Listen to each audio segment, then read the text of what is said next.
Hey y'all, welcome back to Maya Makes It.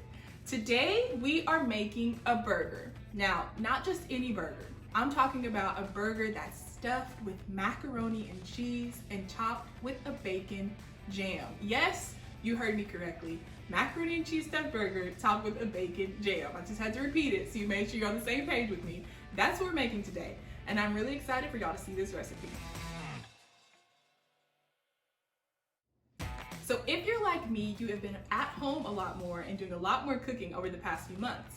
And I am always seeking out like that perfect comfort food. And this burger is just that. I mean, it's cheesy, it's bacony, it's just goodness. Like, it's delicious. So we are going to start off our recipe today with the bacon jam.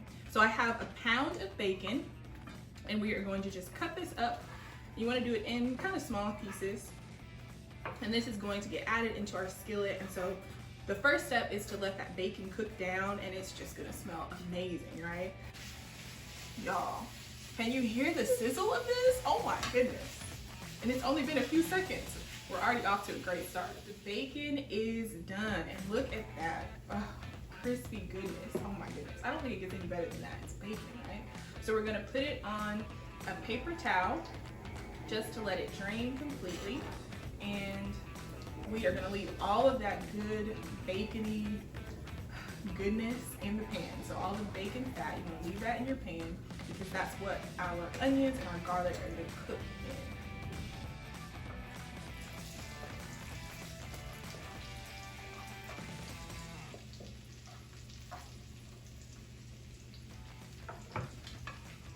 And we're gonna add that garlic in as well.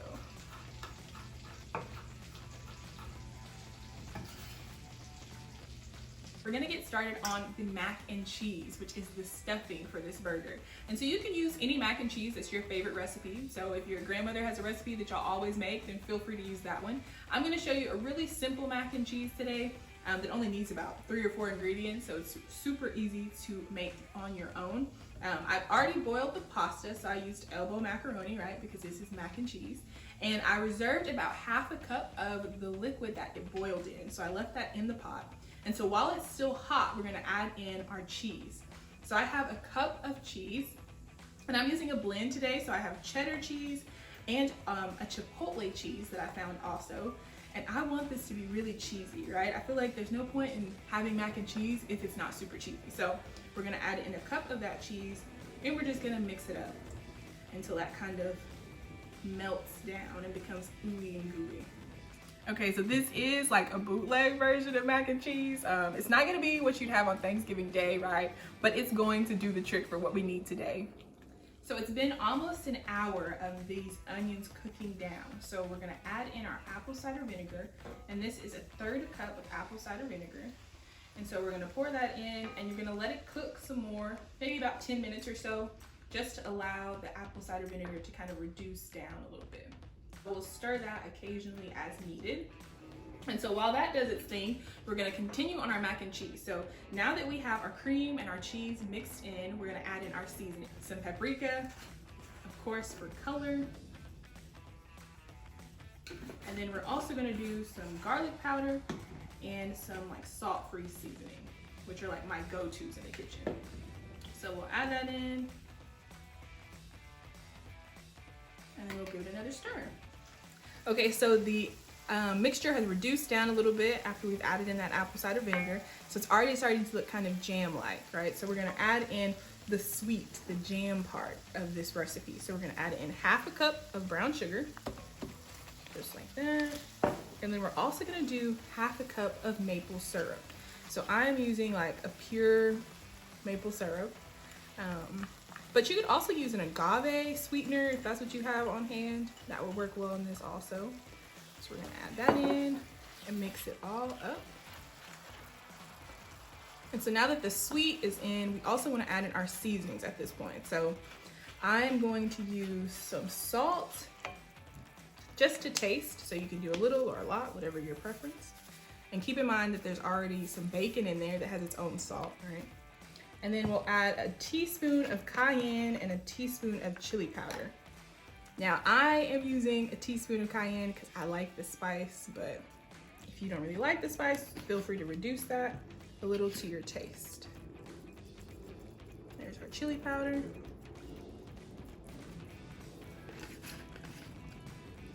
we'll give that a stir. Okay, so we've added the bacon into our mixture, and so that's the final step. Now it just needs to cook down a little bit longer. So we'll let it go another 5 or so minutes. And it smells amazing in here, y'all. I mean, all day. From the moment we cooked the bacon and then we made the onions, it's divine. We have finished our bacon jam, and I've set it in a separate container to cool. And so now that the jam and the mac and cheese are complete, we're ready to prep our burgers. So the first thing I'm gonna do is slice some mild cheddar cheese right off the block. And so I'm gonna do about 1/4 of an inch thick slices, not super thick, but since we're stuffing this burger with the mac and cheese, I do want it to be super cheesy and have that dramatic like cheese pull, right? And so to do that, we're gonna add a little bit of cheddar inside the burger as well. For the ground beef, I'm using 80/20 ground beef, and I've actually already measured this into 5-ounce sections. So each patty is gonna be 5 ounces of meat. Now, I know that might sound a little bigger than your typical burger, but remember, we're stuffing these with mac and cheese and some cheddar. So we want to make sure that it's big enough to cover all of that. And so I just weighed these out on my digital scale in my kitchen, which is a great investment if you don't already have one in your kitchen. And you want it to be big enough, like I said, to enclose everything inside. Ground beef, we're gonna put our cheese inside. And so I just like to break that slice to help it sit in there a little better. And we're gonna also add in our mac and cheese, of course, right? So I'm gonna use about a tablespoon or so of mac and cheese, just to get that in there nicely. So you wanna do too much, but we also want that nice cheesy mac and cheese, right? And then we'll take our other section of ground beef, and we're gonna place this on top. And now we're gonna have to work with it a little bit to keep it inside, but you wanna go around and seal the ends. Press the patty together. Okay.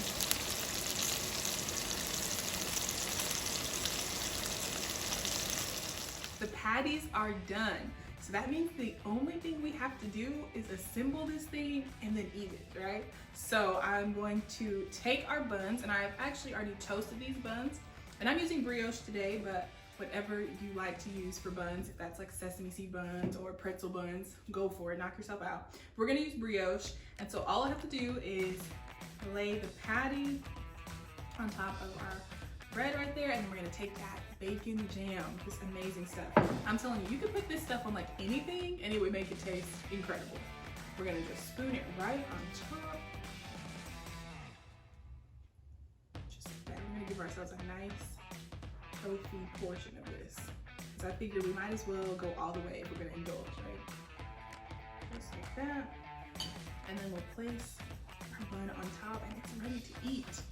So I thought about adding like some tomatoes or something to this, but then I was like, let's not even mess around, okay? Let's just eat this bacon and mac and cheese mixture together. I have a very special guest that's here with us today to help us taste this burger.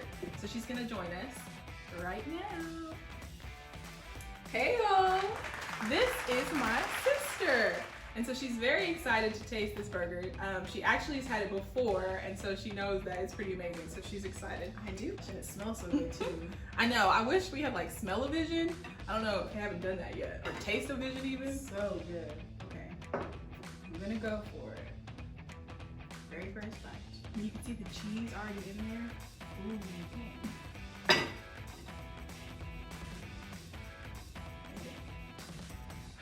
I think it's a hit. She's speechless. That's good. That's it for today's video, you guys. Thanks so much for tuning in. I hope you guys make this recipe. It's pretty amazing. It is. That bacon jam, that does it every time, I'm telling you. So if you make this recipe, be sure to tag me on Instagram so that I can see what you guys create. Go ahead and subscribe if you want to see more content of me cooking in the kitchen, and hit that like bell. Like bell? I was trying to say like button and notification bell. And that's it. I'll see you guys next week. Bye. Bye.